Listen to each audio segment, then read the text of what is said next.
Good afternoon, everybody. So as the President spoke to yesterday, the United States undertook a counterterrorism operation in Kabul, Afghanistan on Saturday. At his direction, the U.S. intelligence targeted and killed Ayman al-Zawahiri, al-Qaeda's leader. We know you have questions about this today, and so we wanted to make sure that we had John Kirby come back. He's going to talk about the specifics of that operation and the extension also of truce in Yemen, which is incredibly important, and any other foreign policy news of the day. With that, I give you John Kirby, National Security Council Coordinator for Strategic Communications. Thanks, Karine. There you go. Appreciate it. That's a mouthful. It's a mouthful. Okay, as Karine noted, and you all have obviously been tracking the President's announcement yesterday that on the 30th of July, the United States undertook a precision counterterrorism operation in Kabul. They targeted and killed al-Qaeda's leader, Ayman al-Zawahiri. Zawahiri was the world's most wanted terrorist. He was Osama bin Laden's deputy during the 9/11 attacks and became his successor in 2011, following bin Laden's death during a U.S. counterterrorism mission. Zawahiri continued to pose an active threat to U.S. persons, interests, and national security. As President Biden has consistently said, we will not allow Afghanistan to become a safe haven for terrorists who might bring harm to Americans, to the homeland. We met that commitment. This action demonstrates that without American forces on the ground in Afghanistan and in harm's way, we still remain able to identify and locate even the world's most wanted terrorist, and then take the action to remove him from the battlefield. That is the definition, this mission, of when we talked a year ago of over-the-horizon counterterrorism capability. What we did this past weekend is a perfect, clean example of what that capability looks like. Now on to Taiwan. As you have all seen, the Speaker of the House, Nancy Pelosi, arrived in Taiwan earlier this morning, East Coast time. As we have said, the Speaker has the right to visit Taiwan. And a Speaker of the House has visited Taiwan before without incident, as have many members of Congress over the years, including this year. Now, this trip was the Speaker's decision, and Congress is an independent branch of government. You all know that. We're obviously monitoring her travel, as we always do for members of Congress, and we've taken all appropriate measures to ensure the safety of her travel throughout the region. Let me be clear. The Speaker's visit is totally consistent with our long-standing One China policy. We've been very clear that nothing has changed about our One China policy, which is guided, of course, by the Taiwan Relations Act, 3 joint U.S. PRC communiques, and the 6 assurances. We've said that we oppose any unilateral changes to the status quo from either side. We've said we do not support Taiwan independence. And we've said, as I said again yesterday, that we expect cross-strait differences to be resolved by peaceful means. And we have communicated this directly to the PRC at the highest levels, including in last week's call between President Biden and President Xi. The National Security Advisor, Secretaries of State and Defense, the Chairman of the Joint Chiefs of Staff have also made this very clear to Beijing in a half a dozen recent high-level conversations. Now, we've seen a number of announcements from the PRC in just the last several hours that are, unfortunately, right in line with what we had anticipated and what we talked about yesterday. Now, there's no reason, as I said yesterday, for Beijing to turn this visit, which is consistent with longstanding U.S. policy, into some sort of crisis, or use it as a pretext to increase aggressiveness and military activity in or around the Taiwan Strait, now or beyond her travel. And again, as I made clear yesterday, before the Speaker's travel was confirmed by her, China has positioned itself to take further steps, and we expect that they will continue to react over a longer-term horizon. I couldn't give you a date certain of what that horizon looks like, but we certainly would expect them to react even beyond her trip, including announcing additional large-scale live-fire exercises. Of course, they've already started doing some of that today, flying across the median line. We've seen press reports of them doing that today, and using economic coercion. It's exactly in line with the playbook that we anticipated and talked to you about yesterday. The United States will not seek and does not want a crisis. We are prepared to manage what Beijing chooses to do. At the same time, we will not engage in saber rattling. We will continue to operate in the seas and the skies of the Western Pacific as we have done for decades.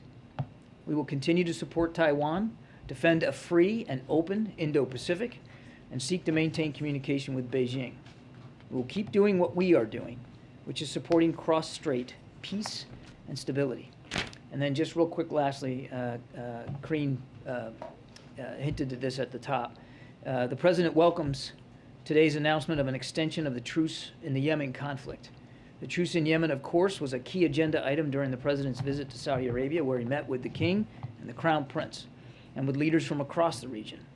We're grateful for the leadership of Saudi Arabia throughout this truce process, as well as for the Sultan and leaders of Oman, who have also played an important role throughout. Now, this truce is now going on 5 months, has brought a period of unprecedented calm in Yemen, saving thousands of lives and bringing tangible relief for countless Yemenis. 5 months, which may not sound like a lot, but when you're talking about 7 years of war and thousands of Yemeni lives, it counts for a lot. And now we have a chance to extend this another 2 months. So we urge the Yemeni parties to seize this opportunity to work constructively under UN auspices to reach an inclusive, comprehensive agreement that paves the way for a durable, Yemeni-led resolution to the conflict. Advancing the peace process is going to require courage and dedication from all sides. The United States will remain committed and engaged in efforts to advance peace in Yemen and to bring relief to the Yemeni people. And with that, we'll take some questions. Thank you. Thank you. John, how concerned is the administration right now that the Afghanistan has become a safe haven for terrorists? I think if you were to ask some members of Al-Qaeda, ask them how safe they feel in Afghanistan right now. I think we proved to a fare thee well this weekend that it isn't a safe haven, and it isn't going to be going forward. What will the repercussions be for the Taliban harboring al-Zawahiri? I'm not going to telegraph moves and decisions that we might make. I'm certainly not going to get ahead of anything at this point. I would just make 2 points. One, the strike itself shows how serious we are about accountability, shows how serious we are about defending our interests. And we're going to maintain, as I said at the outset, we're going to maintain this over-the-horizon capability. In fact, I'd go so far as to say we're going to continue to try to improve that capability going forward. And number two, we've communicated very directly with Taliban leaders our views of their willingness at some level, of course, to harbor Zawahiri and his family. And we have made it clear that not we believe, not we think, not we suppose, but we know that that's a violation of the Doha Agreement. So obviously, John, just to follow up on that, clearly this shows accountability for Zawahiri and for al-Qaeda, wherever they are, as you got him in Afghanistan, but it doesn't show accountability for what the Secretary of State described as a gross violation of the Doha Agreement. So can you commit that there will be some act to demonstrate that they will be held accountable in some way? And how do you do that without it looking like, yep, we'll just take out one by one, you can keep allowing more in? Well, again, I'm not going to telegraph punches that haven't been thrown yet, or decisions that haven't been made yet. We're going to stay vigilant to the threat. We've made it clear to the Taliban that we know what they did, and we know who they harbored, and we know some of the steps they tried to take after the strike to cover up the evidence of it. So we're mindful of it. But I'm not going to get ahead of decisions, policy decisions that haven't been made. I mean, it's not that we take the Taliban at their word, but just indulge me for a second. They claim they want a relationship with the United States and with the West. They claim they want to open up and be part of the international community. They claim they want financing. That's exactly right, Peter.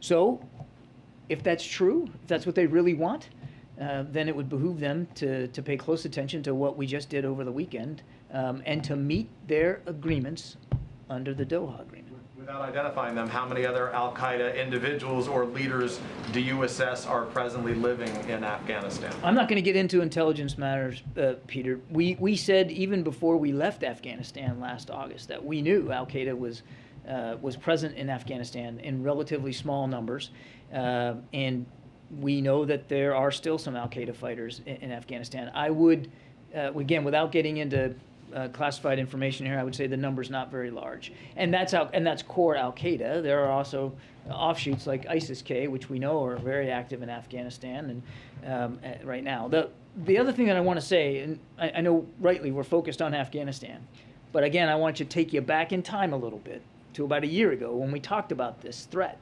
and then our departure from Afghanistan. We know that Al-Qaeda has metastasized, both in terms of character. Now they've got different offshoot groups, Al-Shabaab, ISIS, and ISIS has got splinter groups of its own. But they've also metastasized geographically. They're not focused as much in a presence in Afghanistan. They're in North Africa. They're in the Sahel. They're throughout the Middle East. They're in Yemen. So, I mean, there are other counterterrorism threats in other parts of the world. We're going to stay focused on them all. I get that we're focused on Afghanistan right now, but we're not taking our eye off the rest of the world either. John, something you just said is not consistent with what we were told last year. You're saying that you've always known there was a small number of Al-Qaeda in Afghanistan. President Biden said, what interest do we have in Afghanistan at this point with Al-Qaeda gone? Yeah, I mean, in a major way, Al-Qaeda was not playing. No, wait, let me finish. They weren't playing a major role in operations or resourcing or planning in Afghanistan. But Peter, I know specifically because I was at a different podium a year ago, and we talked about the fact that Al-Qaeda had a presence in Afghanistan, but small and not incredibly powerful or potent. And I think, again, without getting into numbers, we would still assess that to be the case. So we know that the Taliban was harboring the world's most wanted terrorist. You guys gave a whole country to a bunch of people that are on the FBI most wanted list. What did you think was going to happen? I would take issue with the premise that we gave a whole country to terrorist groups. I mean, again, I'd encourage you to ask. Harboring the world's #1 terrorist. How is that not giving a country to a terrorist sympathizing group, if not giving them permission to have terrorists just sit on a balcony? The question, I mean, Peter, the way you asked that, it makes it sound like we owned Afghanistan a year ago. It wasn't our country. It was an independent sovereign state. And the president made a bold decision to end a war that had been going on for 20 years because he believed then, and still believes now, that our national security interests are best met by meeting the threats of today, not the threats of 2001. And I don't want to relitigate the whole war here, but obviously no one anticipated the Ghani government to fall as fast as it did.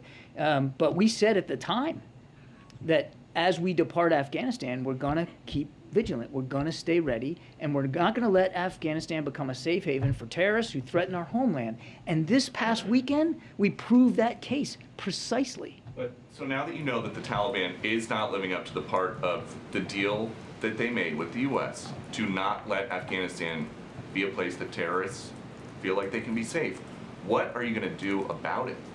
Well, that gets to Peter's question. I'm not going to telegraph decisions that haven't been made or policy initiatives one way or the other. Are we I would just say for some spectacular terrorist attack in the U.S. to then say, oh, well, there's terrorists if we and were, a safe Peter, haven in Afghanistan. Now we can go get them. If we were, Peter, then we wouldn't have taken the hit on Saturday, the strike that we took on Mr. Zawahiri, if we were just waiting. This isn't about waiting. It's about watching. And we watched very closely, and we acted on what we learned. And I would go so far as to say not only the American people are safer as a result of President Biden's decision, but the rest of the world is safer. Does that mean that the threat from Al-Qaeda is over? No, of course it's not. Now, they'll have to make some decisions here, and we'll watch that too. And if we discern a threat to the American homeland again from them or any other terrorist group, the president will reserve the right to take that action again. We're going to go around here. Thank you. John, now that House Speaker is actually in Taiwan, can you give us a sense of President Biden's thoughts on the matter? Does he support that? And then secondly, what kind of lines of communication, if any, are ongoing today between the two governments?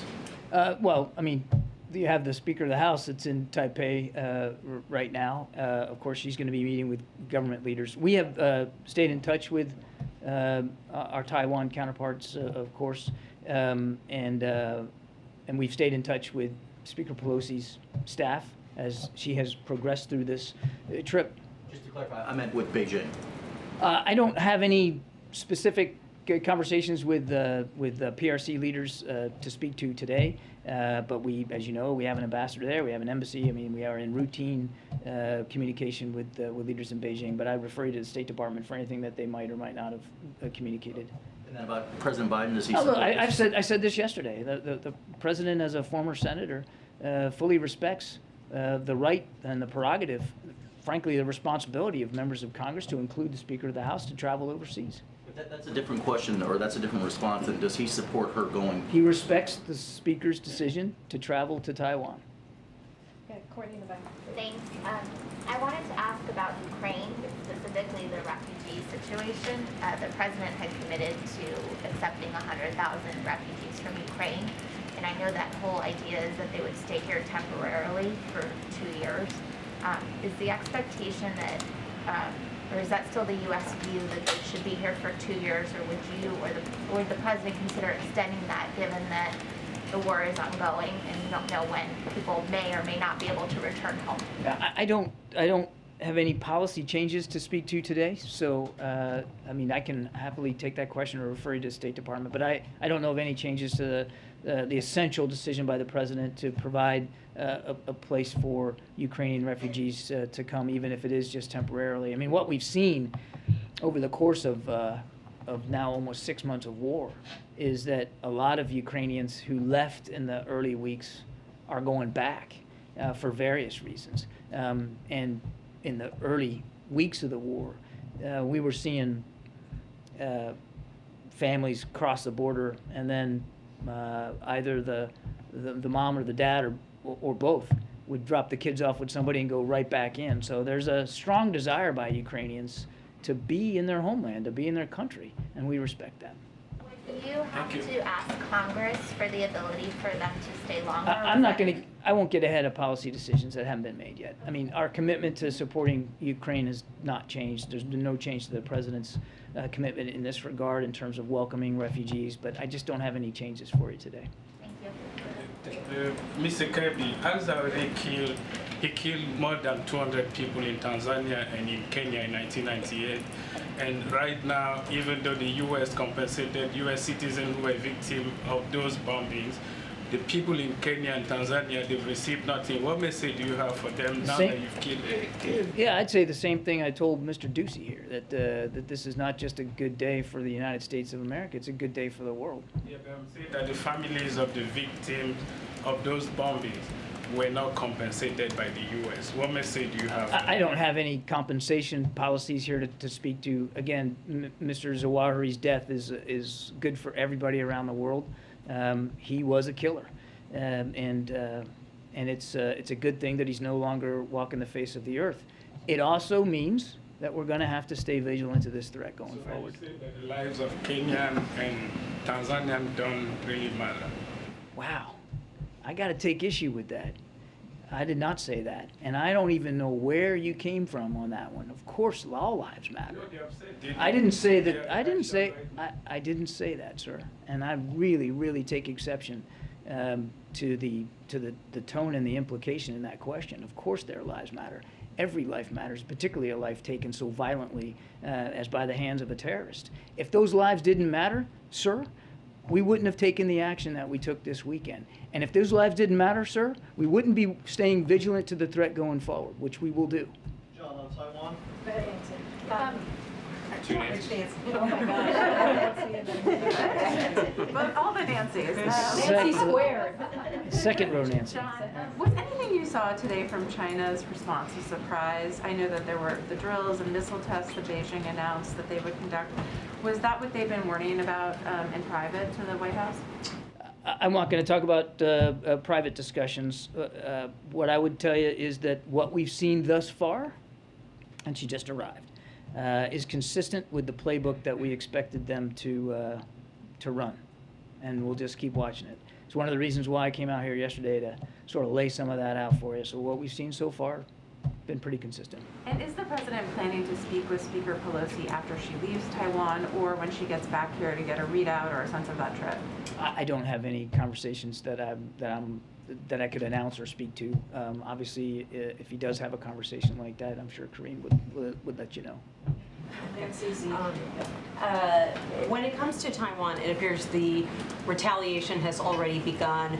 China banned exports from 100 Taiwanese brands. Are you concerned that Taiwan is going to end up paying too steep a price for this U.S. visit?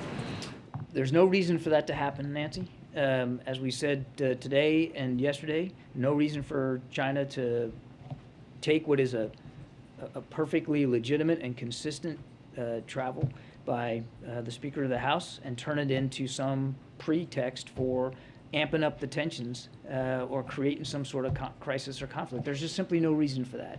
And because she's not acting, we're not acting in any way inconsistent with the way we've been acting now for decades, since the Taiwan Relations Act was passed into law back in the late 70s. I can't speak for Chinese actions or Chinese decisions one way or another. We're going to continue to watch this and monitor this. I would just say that we don't support Taiwan independence. We've said that before. We do support Taiwan's self-defense in keeping with the Taiwan Relations Act. We're going to keep doing that, and we're going to keep working on revitalizing our alliances and partnerships in the region for a free and open Indo-Pacific. And what is this going to do to the U.S.-China relationship, which is already so fraught? I think the fact that the president talked to President Xi last week for 2 hours is an indication of how much the president understands and respects the consequential nature of this bilateral relationship. As I've said before, one of the most consequential, not just in the region, but in the world. The president wants to keep those lines of communication open. It is particularly important to do that when there's times of tension like right now, to make sure those lines of communication remain open. So I would say, to answer your question, one, we don't want to see this spiral into any kind of a crisis or conflict. Again, we would say there's no reason to. Number two, we want to be able to maintain those lines of communication. But a lot of this is going to depend. Answering your question is going to depend a lot on how China behaves over coming days and weeks. Hey, John, We'll come to that. John, given the concerns you were just talking about with China's actions in response to this visit by the Speaker, the heightened tensions, the risks of provocations and the like, does the President believe that the Speaker's trip is a net benefit to U.S. national security interests or not? Look, the President doesn't typically comment on congressional travel. As I said, he respects her decision to go. And he believes it's perfectly consistent with American policy going back decades and supported by both parties.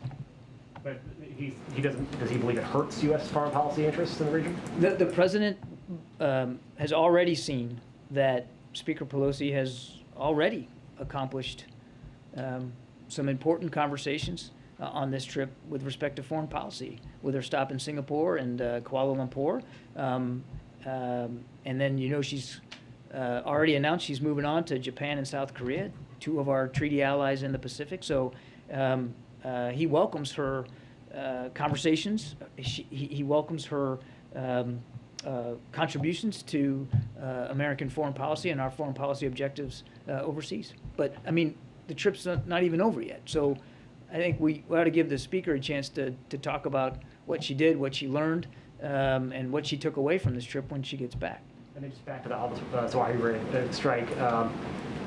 You mentioned that you weren't going to telegraph the punches before they were thrown, but has the President decided that the Taliban should pay a price, or has he not decided that they should pay a price for harboring Al-Qaeda? I'm not going to get ahead of the President on this. I think the Taliban already has paid a price, just in terms of the now very public acknowledgement that they were harboring Zawahiri and his family. And that the United States did exactly what the President promised we would do. Now, beyond that, I'm just not going to get ahead of the President or any decisions he might or might not make. The Taliban have a choice now.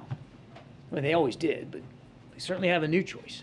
And that is they can comply with their agreement under the Doha agreement, comply with their commitments under the Doha agreement, or they can choose to keep going down a different path. And if they go down a different path, it's going to lead to consequences, not just from the United States, but from the international community.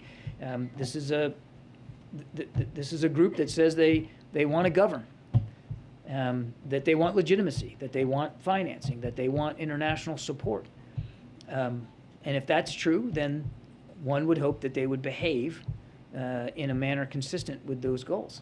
Harboring Mr. Zawahiri and his family, and being willing to allow them to live in downtown Kabul, and then to try to cover up the fact that they were, seems inconsistent with those goals. Okay, Jeremy, and then we're going back to I have a question on Taiwan, but first on Zawahiri. Was Siraj Haqqani aware that Zawahiri was in Kabul? There were senior members of the Haqqani network that were aware. I'm not going to go any further than that. Okay, so you won't say if Siraj Haqqani himself was aware. I'm not going to go any further. You've held up this strike as a vindication of the U.S.'s over-the-horizon capabilities, but what makes you confident that you can maintain that capability and that this wasn't simply a one-off? I mean, to my knowledge, this is the first and only counterterrorism strike the U.S. has conducted since the withdrawal from Afghanistan. It's the first and only over-the-horizon counterterrorism strike we conducted in Afghanistan. That's what I'm sorry. Since then. But you remember we also killed Haji Abdullah in Syria using an over-the-horizon capability. So what gives me confidence is coming from a place of understanding myself from previous assignments, what our capabilities are in the region. And they're robust. We said that at the time. We've heard Secretary Austin say there's not a scrap of the earth that the United States can't touch if we need to. And that's true. And since last year, Jeremy, we have worked hard to try to improve those capabilities. Now, I'm not going to get into the details of how we're doing that right now, but we have. We've worked hard to make them more robust. And the process of improvement doesn't have a shelf life. There's no deadline on that. You constantly try to improve military capabilities, and particularly one in this realm.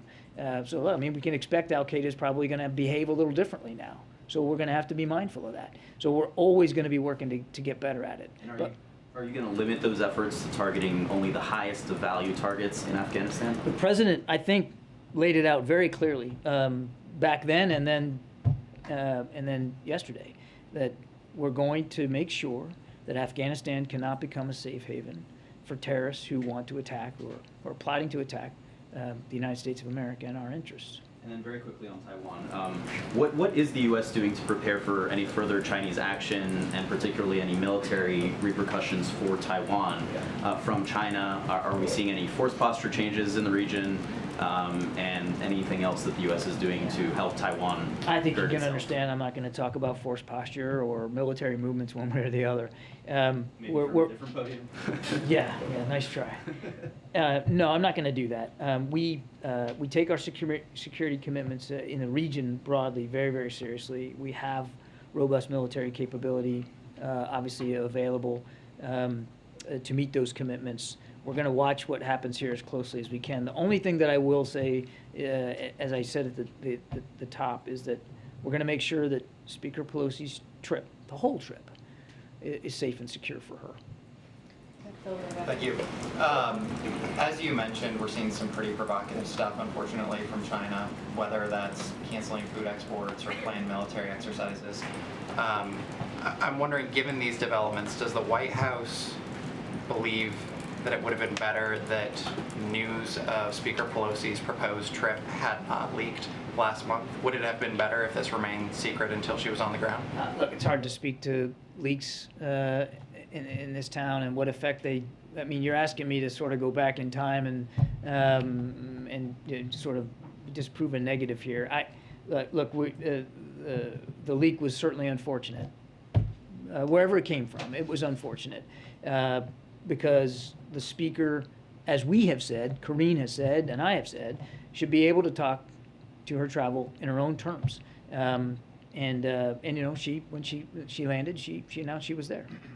One more very quickly. House Republicans are already moving forward with legislation that they plan on proposing it that would create a sort of lend-lease program for Taiwan. Is this an overreaction? Is this something that perhaps heightens tensions at a moment when they should be mellowed? I won't speak to Congress and their motivations or whoever, and I'm certainly not going to talk about proposed legislation. I would tell you that It's time to wake up. I would tell you that there's been long-standing bipartisan support since the late 70s for the Taiwan Relations Act, both sides of the aisle, and that remains today. And we take our obligations under that act very seriously, which provides for a way, a method of assisting Taiwan with their self-defense. And so through I can't speculate about where this proposed legislation is going to go, and I'm certainly not going to offer an administration policy statement on it since it's simply proposed. But I can be certain, and it's important for everybody to understand how seriously we take our obligations under that Taiwan Relations Act, and we're going to continue to do that. I mean, even just under President Biden, we provided $1 billion worth of defense articles under the Taiwan Relations Act. So it's a serious commitment. Thank you, sir. Thank you, Karine. Thank you. Thank you, John. Sebastian. Yeah. So 2 questions, please. Can you confirm Chinese media reports that the U.S. ambassador in Beijing was summoned by the government and it was in the middle of the night? That's the Global Times is reporting that. We know that Ambassador Burns has had discussions with his Chinese interlocutors, but I'd refer you to the State Department in terms of being summoned in the middle of the night.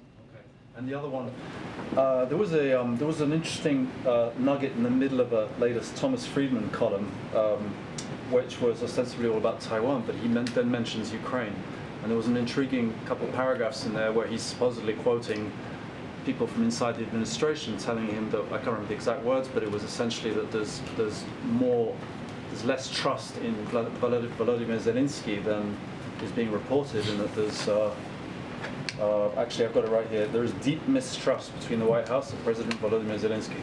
I'm only asking you because Thomas Friedman is obviously somebody who's read widely and supposedly has, contact with people inside the White House. So, yeah, the president has spoken many, many times to his admiration for President Zelensky's leadership and courage in this time of war. He has obviously spoken to President Zelensky personally many times, and he knows understands the stress that President Zelensky and all the Ukrainian people are under, and that's why he has remained very committed to continuing to support Ukraine in their fight against Russian aggression. He has privately and publicly expressed that respect for President Zelensky and for the challenges that he and his fellow citizens are facing. In an effort to advance the public's understanding of what happened in the Zawahiri operation, can you explain that the Hellfire missiles apparently have these blades? Can you explain how operationally that worked and to avoid civilian casualties, what the capabilities of those missiles are and how it all played out? No. All right. How about this one? Last night, a senior official was asked, to avoid any doubt being aired about whether, in fact, it was Zawahiri who was targeted. There's multiple intelligence sources, multiple methods. Is there anything you can tell us to avoid any doubt being aired about the fact that it was, in fact, Zawahiri who was killed? There's a limit to how much detail we can provide on this. I would tell you that it's a combination of visual evidence and evidence collected through other means that led us to the certainty before that this was the guy, and that led us to the conclusion after with a high degree of confidence that he was no more. Is it physical evidence? It's a visual evidence and evidence collected through other means. I really think that's about as far as I can go. But the assessment is high confidence that we got who we were aiming for. And I think, just without getting into more detail, I mean, just the various things that the people on the ground did afterward also helped us come to that conclusion. Yeah. Last year, the Biden administration was undertaking a review of its drone policy. I can't find any evidence that that review was completed or released to the public, and I'm wondering what the status of that is, but also what this operation tells us about President Biden's approach to the use of drones in foreign policy. I don't have an update on the policy review. We can take that and see if we can get back to you on something. I don't have an update for you on that today. But I think in every thing that you've seen President Biden do as commander-in-chief, and now I can speak with some authority on that, having served in another building, there is a respect for the use of force, and an appreciation for both the power that's resident in the use of force as well as the limits of some of that power around the world that the president fully respects. And he has a deep appreciation for, if the military tool is going to be used, that it's used to pursue very discrete national security interest, and that the tools used are appropriate to the task. And unmanned aerial vehicles are a tool, very powerful tool. You can't use them for everything. You shouldn't use them for everything. But in a case like this, well, I think the results speak for themselves. Thank you. If you could talk a little bit about why the president, in the case of Zawahiri, ordered a CIA drone strike and not a military strike, and specifically if Pakistan was notified ahead of time in this case. There were no notifications in advance. Given the collection of information that we had over the previous 6-7 months, the location of the target, the geography, and the president's strong desire to avoid civilian casualties, it was his decision that the best way to execute this strike was to do it with unmanned aerial vehicles. You might remember months ago when we launched another over-the-horizon counterterrorism strike in Syria against Haji Abdullah, that there was a blend. There was a use of actual American forces as well as unmanned aerial vehicles in support. So every case is different. Every mission is different. And back to the previous question, as commander-in-chief, the president takes a very discerning view about the use of military or any kind of what we call kinetic power and how that's applied.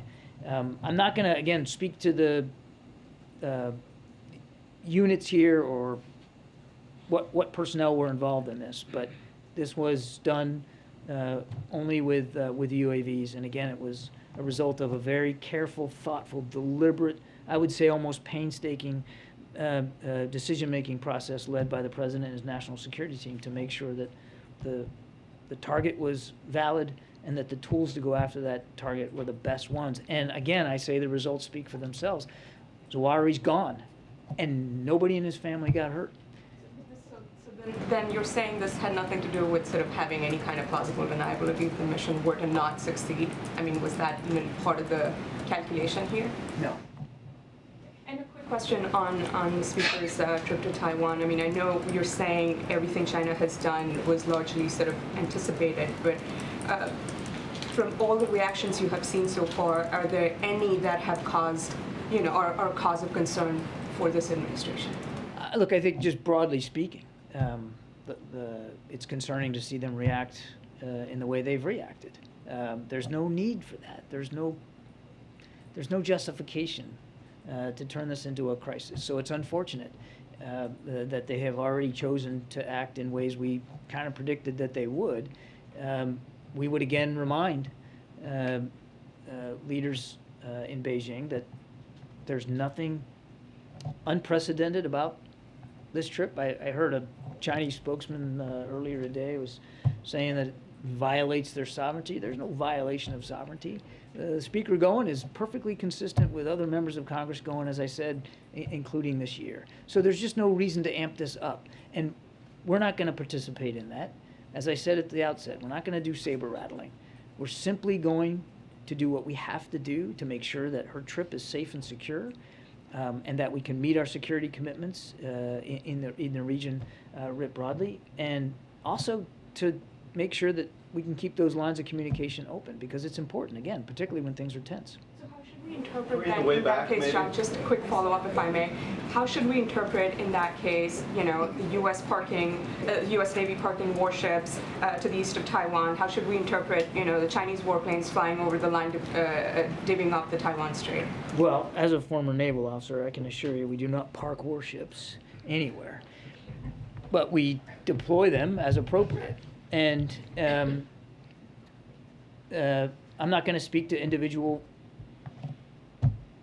unit movements right now. We have the 7th Fleet is present in the Western Pacific, based in Japan. We have a lot of naval assets in the region, and they're constantly moving around, and they're constantly conducting operations and exercises, to include what we call freedom of navigation exercises or operations. Reaction to what is happening there? I'm not going to talk about force level movements with respect to this. James, are you ready? Oh, my goodness. Okay. Thank you. The floor is yours. Thank you. Admiral, one on Taiwan, if you would, and one on the Middle East very quickly. You keep telling us that U.S. policy hasn't changed and that the United States does not support an independent Taiwan. And yet, if we look at what Speaker Pelosi tweeted from the ground in Taiwan, her post actually states, quote, "America stands with Taiwan." We all know that Taiwan harbors ambitions toward independence.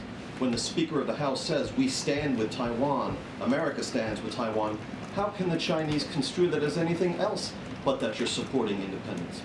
I'll let the Speaker speak for herself.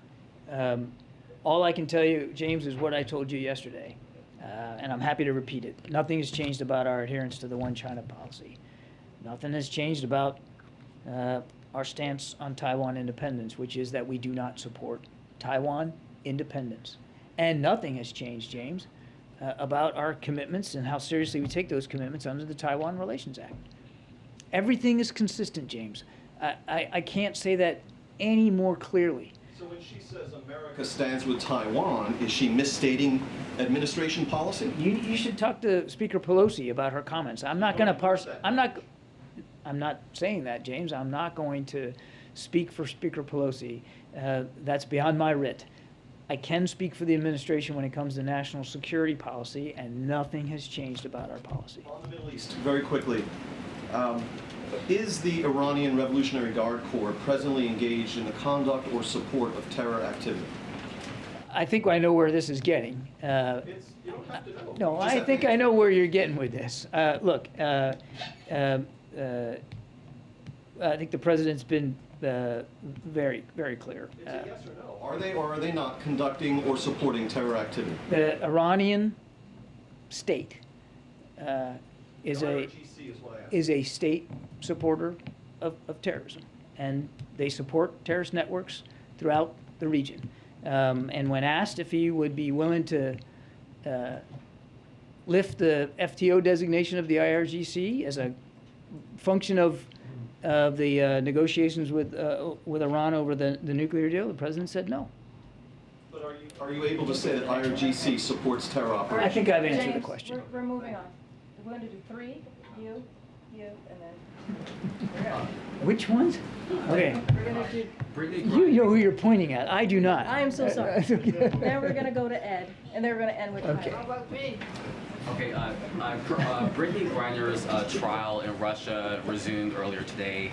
and a sentencing is expected potentially by the end of the week. Considering the fact that Russia made that counter offer that the U.S. said was not a serious offer, how confident is the U.S. that they will take such an offer for a prisoner swap? And if they do not, has the administration already talked about other plans of action to bring her home?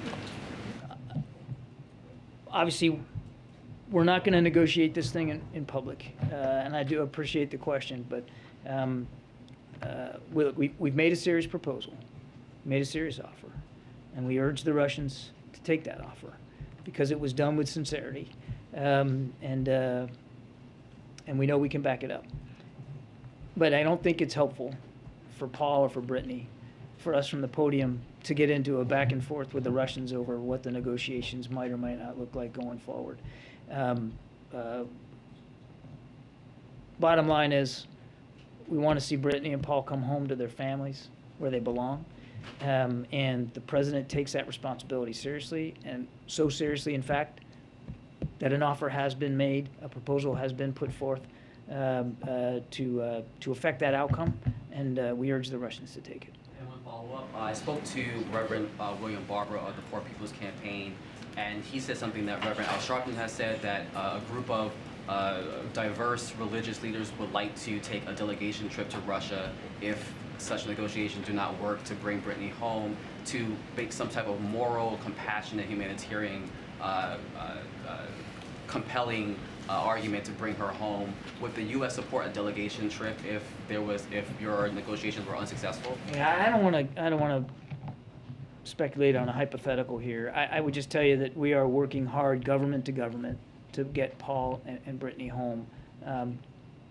So much so that we did put forth a very serious proposal, and I think I'm just going to leave it there. Good, Ed. I want to ask you about oil. So I saw that the State Department approved a potential sale for Patriot missiles to Saudi Arabia.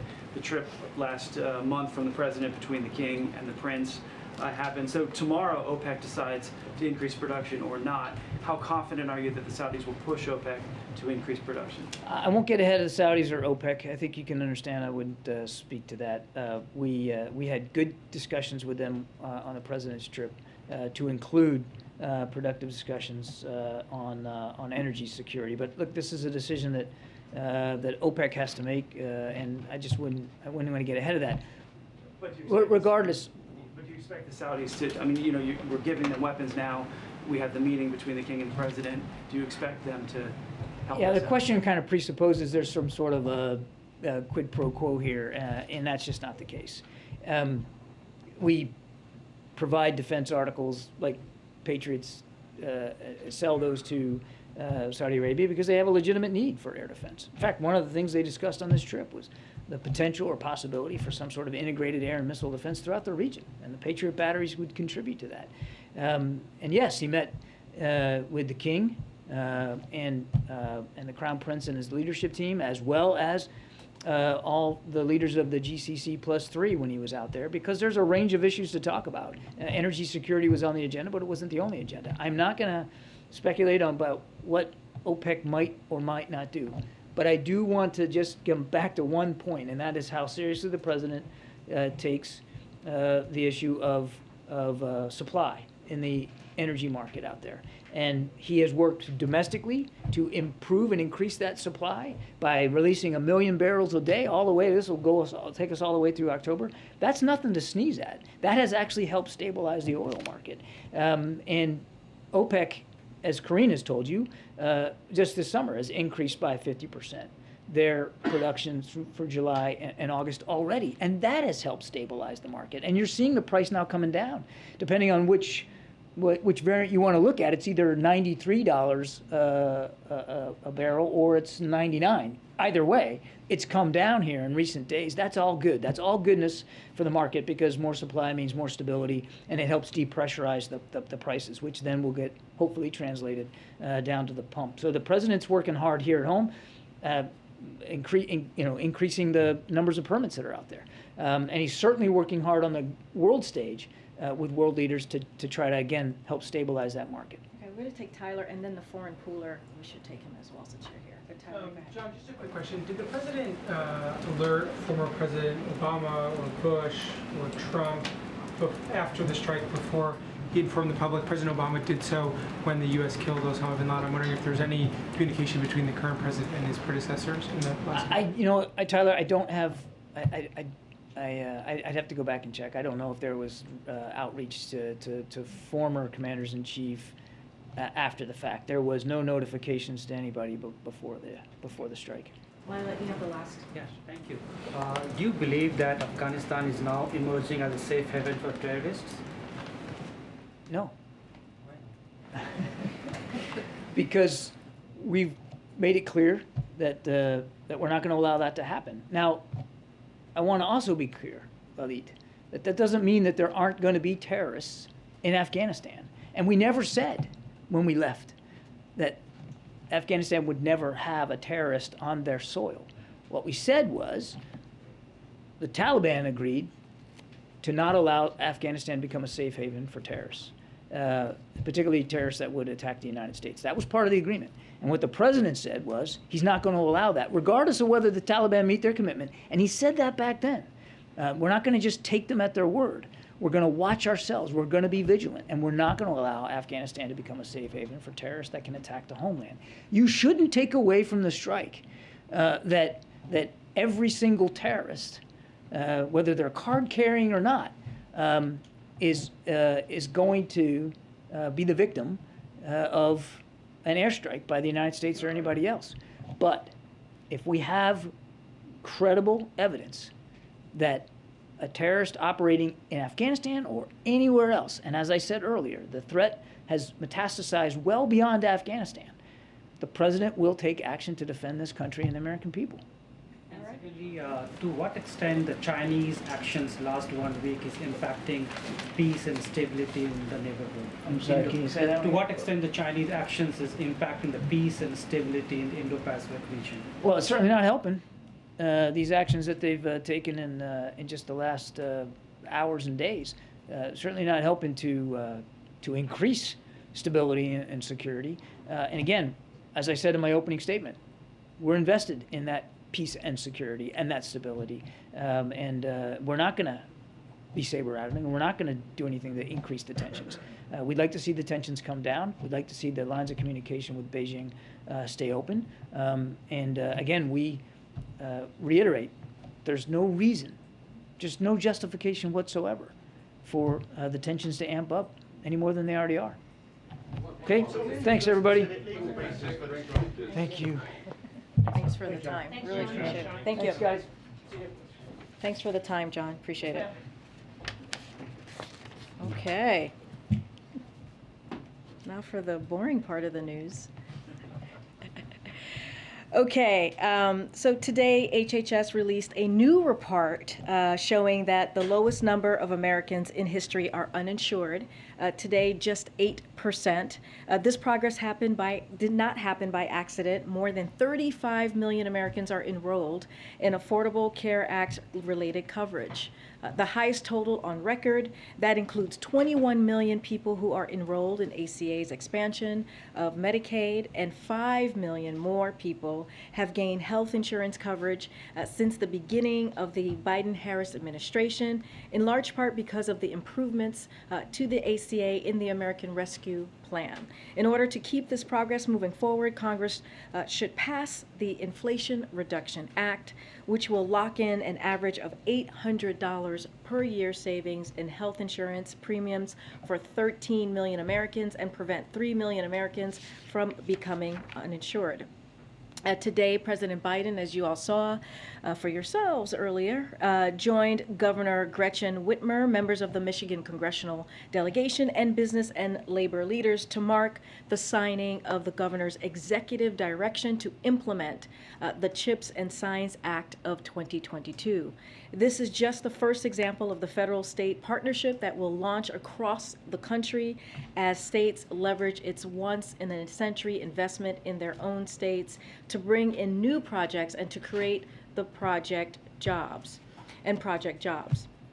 We will have, I know folks are wondering and asking, but we will have an announcement on the official signing of CHIPS and Science Act soon, which will lower the cost, as you all know, you've all heard us say, everyday goods, creating high-paying manufacturing jobs across the country, and strengthen our national security and U.S. leadership in the industries of the future. Lastly, a growing body, I'm sure you all saw, of economic experts have analyzed the Inflation Reduction Act and agree that it will lower cost, reduce inflation, and address a range of important and long-standing economic challenges. 126 leading economists, including 7 Nobel Prize winners, former Treasury secretaries, and a CBO director, and former CEA chairs wrote to Congress this morning endorsing the Inflation Reduction Act and calling for its passage. They wrote that these investments, and I quote, will fight inflation and lower costs for American families while setting the stage for strong and stable and broadly shared long-term economic growth, end quote. They note this package will, again, I quote, quickly and noticeably bring down healthcare costs for families and would be more than fully paid for, end quote. They also underline that the revenue raised to finance these investments would come exclusively from wealthy individuals and corporations. These are major priorities for the American people, including tax fairness, closing the tax loophole, as you heard us say, and where the president and congressional Democrats have a verified plan to fight inflation, congressional Republicans, on the other hand, are standing against these investments because they are more about protecting tax welfare for those who game the system than they do about curbing inflation. They are screaming bloody murder because this bill repeals sweetheart deals that let hedge fund managers pay for less income tax than the average American, or stop multi-billion-dollar corporations from exploiting loopholes to pay literally nothing, or stops shielding wealthy tax cheats taking advantage of everyone in this room. As you all know, this year, congressional Republican like Rick Scott proposing raising taxes on about 100 million middle-class Americans. 100 million middle-class Americans. Americans have a clear choice between these agendas and the values behind them. Do we attack inflation with the Inflation Reduction Act, which we know works or will work? Or do we extend the pain of inflation like congressional Republicans are arguing for because they think it's more important to let the wealthiest Americans and big corporations take advantage than all of us, and then to cut costs for the middle class? That's what we're left here. Those are the choices that we have to make. Okay, with that, Zeke? Thanks, Karine. I'm getting work from some of your staff. You might have a bit of a hard out in that 15, 20 minutes or so. Yep. But there's 2 questions on the drone strike in Afghanistan, following up on some of John's answers earlier. Does the president believe that the strike against al-Zawahiri disrupted an active plot against the United States? And also, is the president, has he been briefed on any threats to U.S. interests at home or abroad in potential retaliation for taking out al-Qaeda's top leader? Look, the way I would just reiterate what John Kirby said up here. The president has consistently said that he will now allow Afghanistan to become a safe haven for terrorists. He has said that a year ago, and he continues, and we met that commitment. And what I will say is that we showed that without American forces on the ground in Afghanistan and in harm's way, we remain able to identify and locate even the world's most wanted terrorist and then take action to remove him from the battlefield. And that's what we did. That's what the president talked about yesterday, and that's the action that we took on Saturday. I'm not going to go into any intelligence previewing or hypotheticals or anything like that. All I can say is we took action. This is an operation, a counterterrorism operation, a precise counterterrorism operation that we took in Kabul, Afghanistan, as you know, on Saturday. And this is something that the president has said we would be able to have the capabilities of doing that over horizon bipartisan approach, and that's what the president was able to do. We have to remember who he was. He was a mirror to the Al Qaeda. He was someone that we were not able to get those 10 years that we did have troops on the ground. And when the president made that decision to stop this, to end a 20-year war that cost $2 trillion, that put American women and men in our military at risk, when he decided to do that, less than a year, we were able to get him. And so that's what matters. I can't get into any specific intelligence from here. And then the president obviously is still isolating with COVID in the residence. He was while this strike took place, and also when he authorized the strike last week. Can you provide a little bit of color in terms of how he was briefed on it? How the strike authorization was given? Was this all taking place over Zoom or secure video conference? Could he be in the situation room? So as you know, the president could be president anywhere, and as you know, he also, as you just mentioned, he's isolating in the White House residence, as he has been since he tested most recently from a rebound positive on Saturday, and so he's able to do these types of conversation with his national security team, clearly through secured lines, and that's what he was able to do. We have laid out the best that we can, right, to share with all of you the steps that were taken to make this decision. I believe it was July 25th where he actually gave the authorization to move forward. This has been weeks and months in discussion with his national security team, leaders from his national security team, to have this conversation. And as we all know, on July 20th, 10 minutes or so before the 10 p.m. hour, the action was taken that the directive that the president gave. Again, the president can work from anywhere, including the White House residence. That is always the case, and he has been doing the job for the American people 8 + 10 hours a day, as he has said to me many times during his isolation. Just quickly, Karine, the DOJ filed a lawsuit against Idaho for its near total abortion ban, saying that it violates federal law. I mean, does the White House have a comment on that? And is the president aware? Does he have any thoughts on this lawsuit? So just a couple of things that I do want to say on that, because I know that this just happened. So the administration, President Biden, remains committed to defending reproductive rights. The Department of Justice, as you just stated today, sued the state of Idaho, whose abortion ban, set to go into effect later this month, imposes a near total ban on abortion and criminalizes doctors who provide abortions. Idaho's law and its treatment of women is devastating, it's extreme, and threatens lives, period. Federal law makes clear doctors must provide women emergency medical care, including abortion services, to stabilize women facing health and life-threatening conditions. But under Idaho's near-total ban on abortion, women seeking emergency care for medical conditions like ectopic pregnancies or hemorrhages can be denied medically necessary health care by doctors. To put a finer point on it, pregnant women whose health and lives are in serious jeopardy may not receive the care they need under Idaho's abortion plan.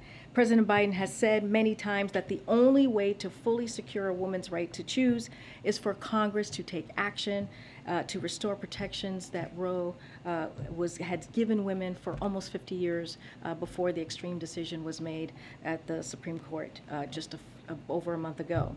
Until then, the president is doing everything in his power to defend reproductive rights and protect the access to safe and legal abortion, and then we're going to continue to do that. Do you have any thoughts on specifically the lawsuit today? I have not spoken to him about this lawsuit today specifically. This is the first that you're hearing from us on this today. Just a question, following up on Zeke's. This has been one of the most successful weeks of the president's tenure in the White House so far. I'm wondering if it's just a coincidence that it's happened while he has largely been isolating in the White House. The CHIPS bill has passed, an historic agreement with Mr. Schumer. What are you trying to say there? I'm just wondering if the White House finds it coincidence. I mean, the president had a successful 2020 campaign where he was mostly working from his home. Work from home has seemed to be successful for the president. Tyler, my goodness, jeez. Oh my gosh, the cynicism. Look, the president is going to continue to work for the American people regardless. It doesn't matter where he is. I hear what you're saying, but we've had successes over the last 18 months. It's not just been this week, right? This spurt has been a quite successful week for the president by all accounts. Yeah, but it's not the first time. We had the American Rescue Plan. We had the bipartisan infrastructure deal.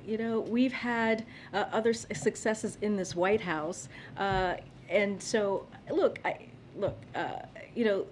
what we have seen the past couple of days is the president grateful, absolutely, for what we're seeing from Congress, the work that we have continued to do with them, the partnership that we have had with them for the past 18 months.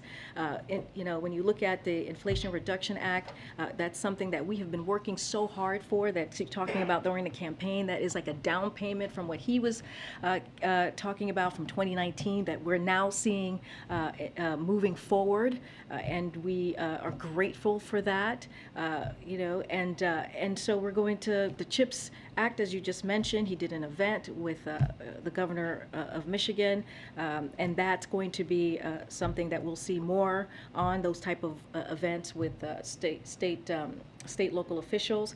But look, I will say this is all what we're seeing right now is because of the hard work of this administration, is because work that we have been doing for some time now. It just happens to be coming down at this time. But I wouldn't put it all together in one week or two. I'm just saying this is the work that we have been working towards. This is the hard work of this president. This is the hard work of this administration to continue to do the business of the American people. And he's still been working. I know, and I'm not He's still suggesting been that he's not working. It's just at a time when, for the first time, when he has been forced by his medical diagnosis to stay in the residence. There's been a string of successes. I'm getting the sense that you're saying it's just a coincidence that the timing is aligned, but I don't want to put words in your mouth. Tyler, my goodness. I just think it's an interesting phenomenon that we've seen across a range of his priorities. They've all kind of come together. I think we should just be really thrilled and really excited that we're getting work done for the American people, and I think that's what matters at the end of the day. Go ahead, Tam. Just a couple of quick infectious disease questions. First about, monkeypox and the president's COVID. First on the president's COVID, I think you may have answered this before, but I'm a little confused about when he would come out of isolation. Is it 5 days? Does he need to test negative twice? So Could he be stuck there I forever? believe we answered this when we sent out a pool note on Saturday. I hope no one wants that to be stuck forever. Some of us here have had COVID. You want to get out and you're ready. When you're ready to go, you're ready to go.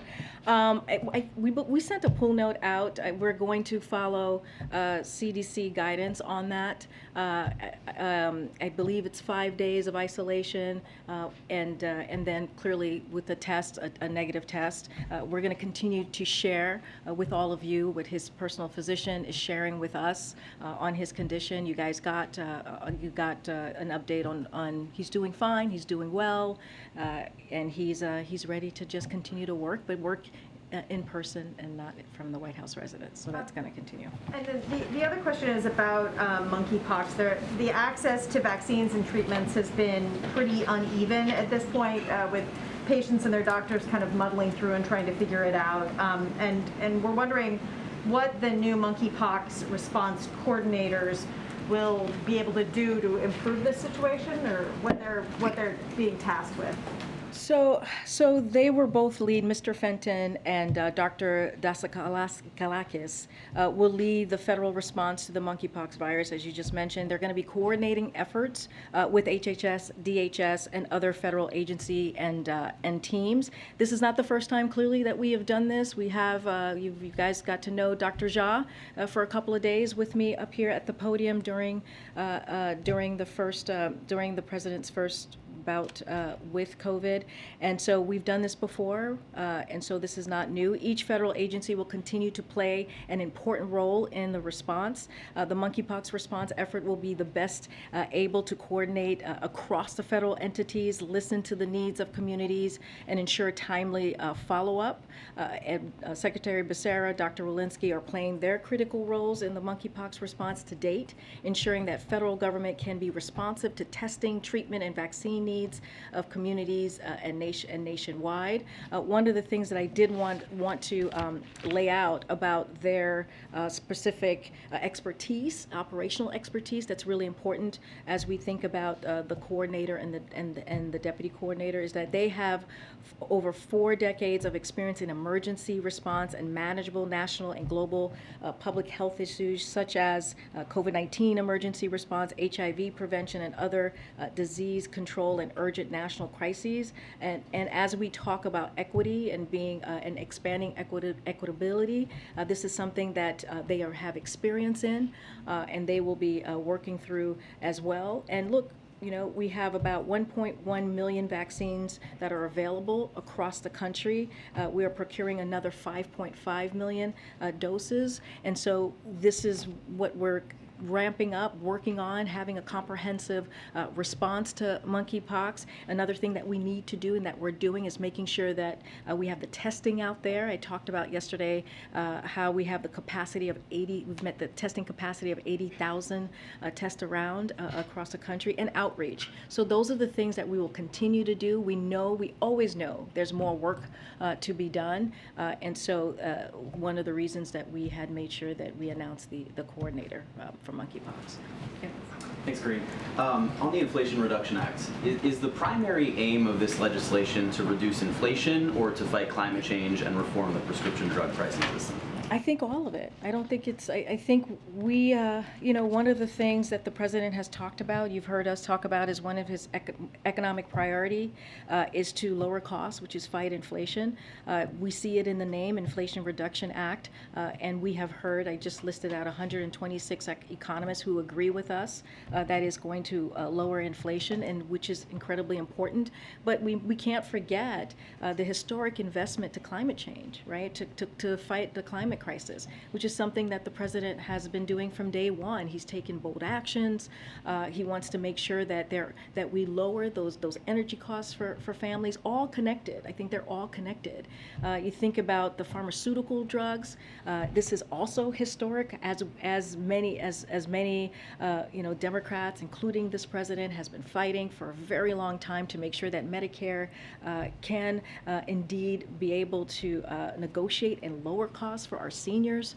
So I wouldn't pull anything out. I think this is together is going to lower cost for families. And if you think about the deficit, bringing down the deficit, adding another $300 billion to the $1.67 trillion that we saw last year, that's going to help as well fight inflation and lower costs. It is called the Inflation Reduction Act, and it seems that the most favorable interpretation from economists, including those that the White House has cited, is that this legislation will help bring down inflation in the long term, perhaps later this decade. But there's near universal agreement that this is going to do very little to actually bring down inflation in the near term, which seems to be when Americans would be looking for an Inflation Reduction Act to actually address inflation. You know, look, that is something that we disagree with, right? We think that this is going to have some effect for American families when you think about negotiating with Medicare, and so that it could lower cost for your grandparents, for people who are senior in your household that you're trying to help, and make sure that they're able to get that funding or those funds or pay for those chronic medicine. That matters. And so that is really important as well.